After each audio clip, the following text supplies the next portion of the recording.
Olá amigos, vamos à nossa videoanálise de fechamento do pregão desta quinta-feira, dia 10 de setembro. O Ibovespa terminou o dia com leve baixa de 0,33%, apesar da primeira hora de pregão ter levado o índice aí com a queda de 1,8%. Se a gente observar, não houve uma perda da mínima da primeira hora de pregão, assim como aconteceu aqui, não superou a máxima da primeira hora de pregão de ontem, já comentada na última videoanálise, enfim. Seguimos dentro de um processo aqui de indefinição. Eu já venho comentando que a tendência no gráfico diário está indefinida, e no G60 ficou ainda bem mais indefinido. No G60 retoma a tendência de baixa se perder a mínima de hoje. Nesse momento, tecnicamente, o Ibovespa segue dentro de um movimento de baixa. Se superar a máxima de hoje, voltar aí para cima dos 46.819 pontos, aí que a gente fica bem amarrado mesmo dentro dessa indefinição. A saída aqui para cima seria mais ou menos, na realidade, no rompimento da região dos 47.500 até 48 mil pontos, e da parte aqui inferior, da região dos 45.600 pontos até a mínima aqui de 45.278 pontos. Então, zona de resistência e zona de suporte aqui para o índice Bovespa, os principais desafios dentro dessa atual indefinição. Na PTR4, o pregão foi de queda forte de 5,01%. Optei por encerrar a posição de venda que a gente já tinha comentado na última análise, logo no início do pregão, quando ela bateu direto ali na região dos 7,89. Então, proporcionou para a operação um ganho de 8,26% e no capital total um crescimento de 0,73%. Vale 5, só para mencionar que a Petro abriu uma nova venda em cima da Petro, seria um pouco mais para day trade, se continuar uma movimentação para baixo, através de topos descendentes, um gráfico de 10, 15 minutos, e para abrir uma nova venda, pensando um pouco mais swing trade, o ideal é que ela fizesse aqui como se fosse uma correção em ABC, desse movimento aqui de baixo, batendo na zona de resistência aqui desse gap, proporcionado aqui por esse fundo anterior na faixa dos 8,33 até a região do gap ali em 8,36, 8,39, e aí proporcionando alguma sinalização de baixa aqui nesse ponto. É o que mais me interessaria para abrir uma nova venda em cima de Petro.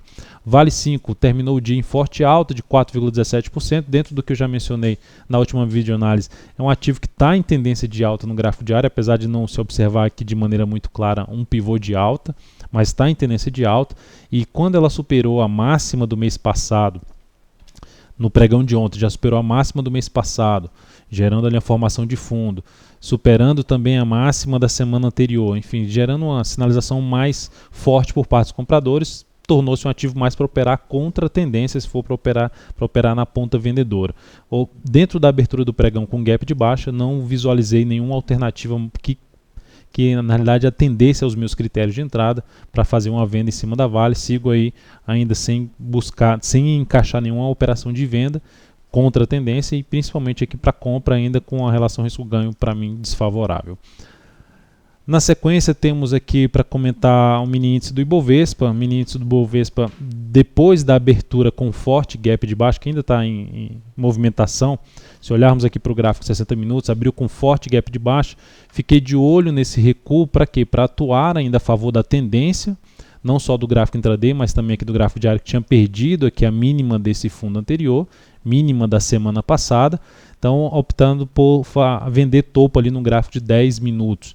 Então, fiz algumas recomendações, mas as primeiras, essa recomendação aqui, que era na perda dessa mínima, não foi executada. Depois recomendei uma nova entrada aqui nesse ponto, também não foi executada. E mais adiante recomendei uma nova entrada aqui, que eu optei por executar um pouco mais acima. Depois da execução, o stop que era mais lá em cima, eu optei por uma saída aqui nesse ponto, enfim, uma operação com perda. Uma perda de 0,44% na operação, e no capital total menos 0,17%, um stop bem curto aí em cima do mini índice, que a gente vai continuar atento para mais operações nesse mesmo formato em cima do mini. Olhando agora para STC3, alguns ativos eu cheguei a recomendar a venda. A STC3 foi um que abriu um forte baixa, perdendo a mínima do pregão anterior, ou seja, fez esse movimento de subida, e meu interesse seria atuar a favor da tendência de prazo maior, gráfico semanal e gráfico mensal, na ponta vendedora. O ativo até abriu a nossa venda na faixa dos R$ 12,52, mas terminou ganhando força, e no momento que essa ação no G60 ameaçou cair aqui nesse ponto e fecha acima desse nível que não deveria mais ter voltado para cima, eu optei pela saída logo na superação da máxima desse candle.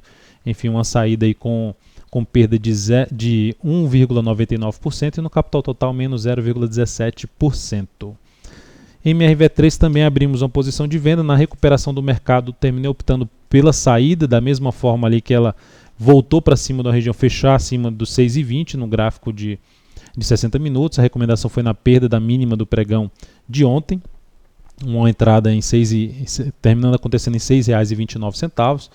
A ação terminei saindo aí nas 6,20 com com ganho de 1,43% e no capital total mais 0,12%. Ela até fechou bem favorável para a continuidade do movimento de baixa. Ainda ficaria atento para o papel, caso venha a acontecer algum recuo e oportunidade de nova entrada pelo intraday, farei isso aí nos próximos pregões.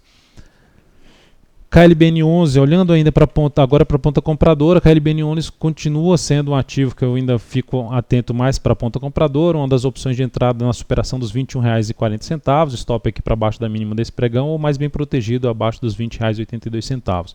A outra forma de entrada, se abrir caindo, também ficaria atento a alguma sinalização de recuperação aqui um pouco mais abaixo. Aí olhando um pouco mais para um gráfico de 60 minutos.